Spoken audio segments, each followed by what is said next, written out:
20 anos de idade, ainda ter 40 anos de escravidão, quer dizer, uma coisa completamente absurda e Friend new. 360.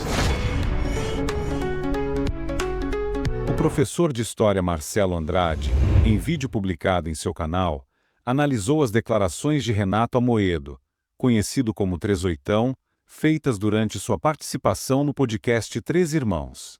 Na ocasião, Amoedo criticou a Lei Áurea, que aboliu a escravidão no Brasil, argumentando que a legislação violou o direito de propriedade dos escravocratas e gerou insegurança jurídica para a monarquia. E aí a Lei Áurea foi um equívoco, então. Rapaz, foi uma lei que violou direitos de propriedade estabelecidos, que trouxe insegurança jurídica e impopularidade à Casa Imperial, não é isso? Trouxe popularidade e revogar a propriedade das pessoas? De forma nenhuma. Hein? Não tem como, né?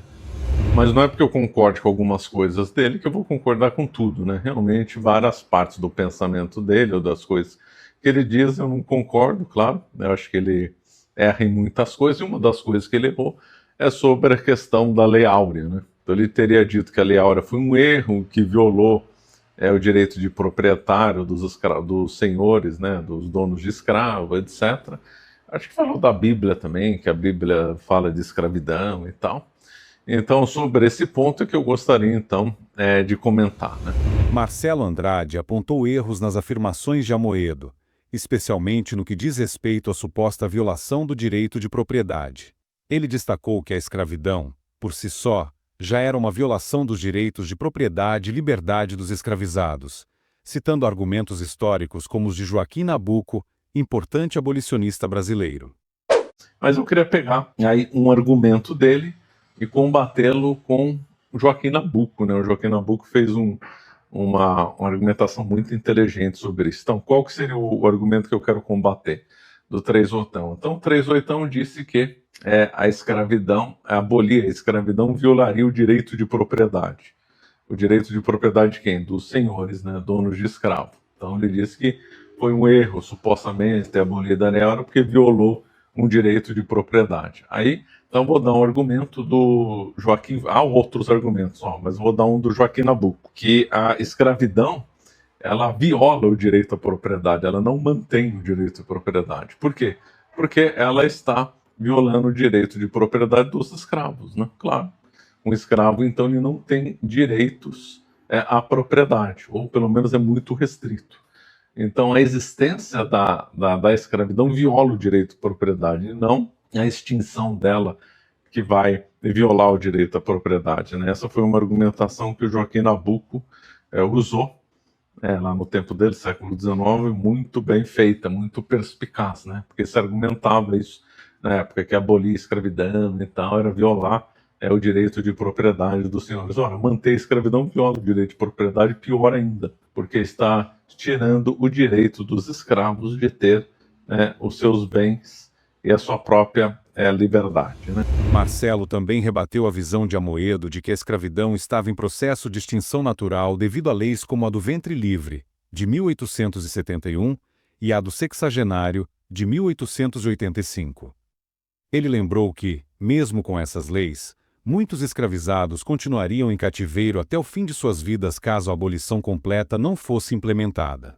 Ele teria dito, então, que a escravidão ia sumir do Brasil por causa da lei do ventre livre, assinada em 1871, se não falha a memória. É verdade, a escravidão ia sumir de toda forma com a lei do ventre livre. Mas e os escravos que ainda existiam no Brasil? Iam continuar escravos até quando, né? Até os 60 anos por causa da lei de sexagenário. Vamos supor, alguém lá em 1888, que tivesse aí uns 20 anos de idade, ainda ter 40 anos de escravidão, quer dizer, uma coisa completamente absurda e criminosa defender que não ir contra a Lei Áurea, né? Então o Renato Trezoitão errou feio aí nessa ir contra a Lei Áurea, e pior ainda, defendendo isso com base num suposto direito de propriedade desses senhores, né, escravocratas. Outro ponto abordado foi a relação entre o fim da escravidão e a proclamação da República. Para Andrade, apesar de a abolição ter contribuído para desgastar a monarquia, não foi o único fator responsável pela mudança de regime. Um outro ponto, né, polêmico também, é que o fim da escravidão levou à República. Não, esse foi só um dos fatores, né? Não foi o único. Já tinha a monarquia já estava com certo desgaste por causa da questão religiosa, estava com desgaste por causa da chamada questão militar, né? Já estava sendo tramado nos bastidores e subrepticiamente, né? O republicanismo no Brasil, e a isso se soma, né? Então, o fim da escravidão, mas não foi o único fator, e realmente o fator mais, realmente a causa eficiente acabou sendo a trama lá do Exército, né? Feita por membros do Exército, que aí conseguiram então levar o Deodoro da Fonseca a fazer a proclamação da República, conseguiram cooptá-lo, né? Então, não é certo resumir o fim da monarquia à Lei Áurea. Essa correlação assim de 100% não existe, foi um dos fatores, né?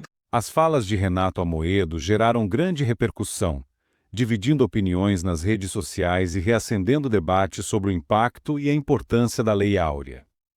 Gostou do vídeo? Não se esqueça de curtir e se inscrever no nosso canal.